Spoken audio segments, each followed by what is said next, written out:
আয়না ঘর যার নাম শুনলেই বুকের ভিতরটা জানি কেমন হরিয়ে ওঠে। মুই কোনো দল করি না, কোনো রাজনীতিও বুঝি না, কিন্তু এইটা ভালো করেই বুঝি হাজার হাজার দিন অন্ধকার কুটিরে ছোট্ট একটা রুমের ভিতর থাকা কতটা যন্ত্রণাদায়ক। একটাবার ভাইব্যা দেখেন তো আপনার এতগুলা বছরে কতগুলা দিন, কতগুলা মাস, কতগুলা মিনিট, কতগুলা সেকেন্ড, কতগুলা ঘন্টা তাদের পার করা লাগছে। মোরে তো একটা রুমের মধ্যে মনে হয় 2 ঘন্টা রাখলেও মুই থাকতে পারবো না, দম আটকে আইবে। না বোঝা যায় তো কোন সময় দিন হইবে, না বোঝা যায় তো কোন সময় রাত্রি রইবে। কতটা যন্ত্রণাদায়ক। মুই জানি না যে এগো কিসের লগে আটকাই রাখছিলে, আদৌ আটকাই রাখছিলে কিনা, আসলে কতটা সত্যি কতটা মিথ্যা, কিন্তু মুই চিন্তা করি তে যদি এইভাবে থাকতে থাকে হ্যাগো জীবনটা কিভাবে পার হইছে। আপনারা চিন্তা করেন তো বোরিং ভাবে আসলে আপনারা কয়টা দিন পার করতে পারবেন। এই যে ধরেন নেট আসলে না, সেই সময় মোরা দিনগুলা কেমনে কাটাইছি, কতটা অস্থিরতা বিরক্তি লাগতে আসলে, সময়টাই মোরে কাটতে আসলে না। হারা দিনে কতক্ষণ পরপরই আইয়া ফোনটা ধরে নেট অন করতাম, দেখি নেট দেশে নাকি একটা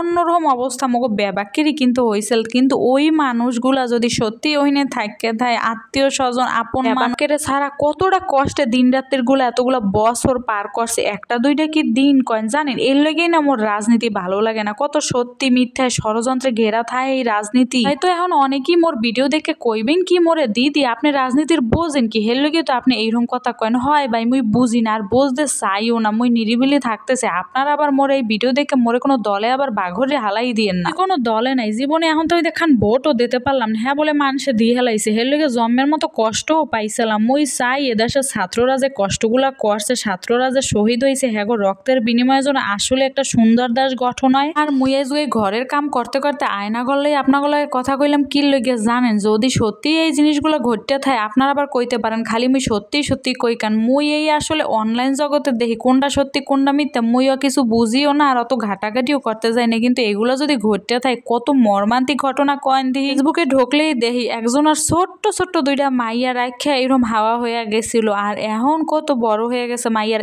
এই যে মাঝখানের সময়টা ওনার জীবনের মূল্যবান সময়টা যে অন্ধকার কুটিরে কাটাই আইছে, এই সময়গুলা কি আর ফেরত আইবে? একজনের বউ এতগুলা বছর অপেক্ষা হরতে হরতে গত বছর যাইয়ে বিয়ে হয়েছে, আর এই যে দেখেন এখন স্বামী ফিরে আইছে। এখন ওই মহিলা হরবে কি, আর এই স্বামীরও বা দশা কি চিন্তাটা হরেন আপনারা। এখন অনেকেই চিন্তা হরবেন দিদি মনে হয় এককালে খাড়ি বিএনপি, এককালে বিএনপির পক্ষে পক্ষে কথা কয়, আওয়ামী লীগ দোষ খায়। আসলে মুই দোষ কই না, শুনতে আসি বিএনপির আমলেও বলে হাওয়া ভবন না হাওয়া ঘর কি জানি আসলে। আসলে যদি থাকেও থাকে এই বিএনপি কন আওয়ামী লীগ কন এগুলো দল গঠনও যাই হোক, রাজনীতি হোক যাই হোক, এক একটা মানুষের তো এক একটা পরাণ, তাই না? একজন মানুষ হই আরেকজন মানুষের এত কষ্ট সে কেমনে দেয়, মুই খালি হেয়েই চিন্তা করি। আজগো হেয়ের লেগে এই ভিডিওটাই মুই এইগুলো কইলাম। আসলে এই যে আয়না ঘর কন বা হাওয়া ভবন নাকি হাওয়া ঘর যাই কন, এইগুলাতে মানুষ রাহে, পশু পাখি তো রাহে না। আসলে যাই কন এইসব জিনিস এখন অনলাইনে দেখার লগে মানে অনলাইনে ঢুকতে আইলেও লাগে ভয়, কি না জানি দেখতে ফেলাই কেমন জানি লাগে। আর এইসব দেখলে মনটা